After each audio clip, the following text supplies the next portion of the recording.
ছিলেন সাধারণ গৃহবধূ, কিন্তু দেশ জাতির প্রয়োজনে সময় তাকে নিয়ে আসে রাজনীতির অঙ্গনে। গণতন্ত্র যতবার প্রশ্নবিদ্ধ হয়েছে, আপসহীন চিত্তে সংকট উত্তরণে ছিলেন দৃঢ় ও অবিচল। রাজনৈতিক হয়রানি, মিথ্যা মামলা, চিকিৎসা বঞ্চনা, দীর্ঘ কারাবাস, জুলুম নির্যাতন কিছুই টলাতে পারেনি যাকে।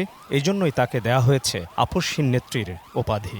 তিনি হয়ে উঠেছেন দীর্ঘ সংগ্রাম, ত্যাগ আর নেতৃত্বের প্রতীক।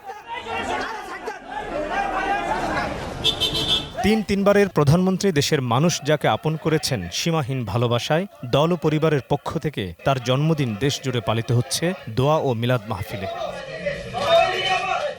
রাজধানীর নয়াপল্টনে দোয়া ও মিলাদ মাহফিলে অংশ নেন দলের শীর্ষ নেতারা। তাদের অভিযোগ, ফ্যাসিবাদী হাসিনার শাসনামলে বেগম জিয়ার জনপ্রিয়তার কারণেই তাকে চিকিৎসা থেকে বঞ্চিত করে মৃত্যুর মুখে ঠেলে দেওয়া হয়েছিল। এই অপরাধের সঙ্গে জড়িতদের বিচারের আওতায় আনার দাবি জানান তারা। তাকে বারবার জেলে যেতে হয়েছে এবং শেষ পর্যন্ত তাকে দণ্ড দিয়ে একটা নির্জন কারাগারে রাখা হয়েছিল। ভুল চিকিৎসা দিয়ে তাকে মৃত্যুর মুখে ঠেলে দেওয়া হয়েছিল এবং সুচিকিৎসার জন্য বাইরে যেতে না দিয়ে তার মৃত্যু নিশ্চিত করার চেষ্টা করা হয়েছিল।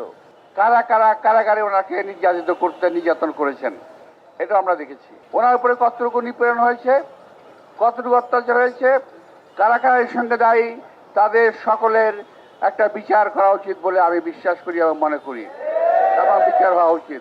এ সময় আসন্ন জাতীয় নির্বাচন নিয়েও শঙ্কা প্রকাশ করেন নেতারা। ভোটের ফলাফল গণনার আগ মুহূর্ত পর্যন্ত জাতির কাছে একটা সংশয় আছে, নির্বাচন হবে তো, অর্থাৎ একটা ষড়যন্ত্র চলমান আছে নির্বাচনকে বানচাল করার জন্য। কারো ফাঁদে যেন নেতাকর্মীরা পা না দেন, সেই বিষয়ে সবাইকে সতর্ক করেন দলের শীর্ষ নেতারা।